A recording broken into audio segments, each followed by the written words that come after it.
नमस्कार साथियों, आपका स्वागत है स्मार्ट खेती 2.0। आज हम बात करेंगे मानसून सत्र 2026 की। साथियों, देश की उम्मीदों का क्या हुआ? संसद का मानसून सत्र 2026 खत्म हो चुका है।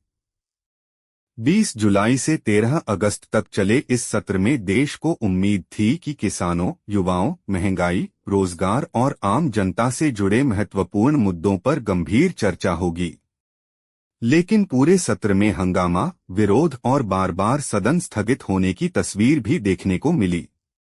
19 निर्धारित बैठकों वाले इस सत्र में लोकसभा की उत्पादकता लगभग 19% और राज्यसभा की करीब 39% रही। यानी संसद का एक बड़ा हिस्सा अपेक्षित कामकाज और चर्चा में नहीं लग पाया। हालांकि हंगामे के बीच 12 विधेयक दोनों सदनों से पारित हुए।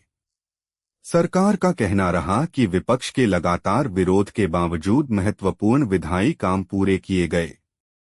वहीं विपक्ष ने सरकार पर महत्वपूर्ण मुद्दों पर चर्चा से बचने का आरोप लगाया। लेकिन असली सवाल जनता का है।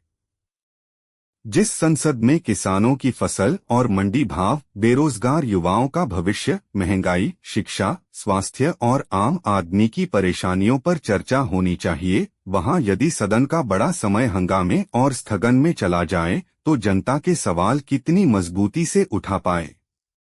मानसून सत्र 2026 जनता की उम्मीदें टूटी। जिस लोकतांत्रिक मंदिर में देश की जनता की समस्या गांव, गरीब, किसान, महंगाई, भ्रष्टाचार और बुनियादी आवश्यकताओं को उठाकर समाधान निकाला जाना चाहिए था, वहां सिर्फ विपक्ष और सत्तापक्ष ने अपनी राजनीतिक करने में देश का महत्वपूर्ण समय बर्बाद कर दिया।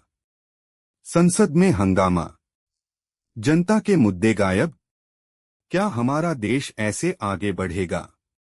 लोकतंत्र में सत्ता पक्ष और विपक्ष दोनों की अपनी जिम्मेदारी होती है। सरकार की जिम्मेदारी है कि वह विपक्ष के सवालों का जवाब दे और महत्वपूर्ण मुद्दों पर चर्चा का पर्याप्त अवसर दे।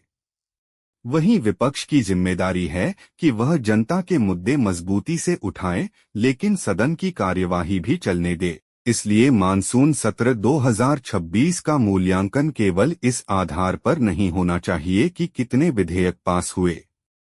यह भी देखना होगा कि उन विधेयकों और जनता से जुड़े मुद्दों पर कितनी गंभीर और सार्थक बहस हुई।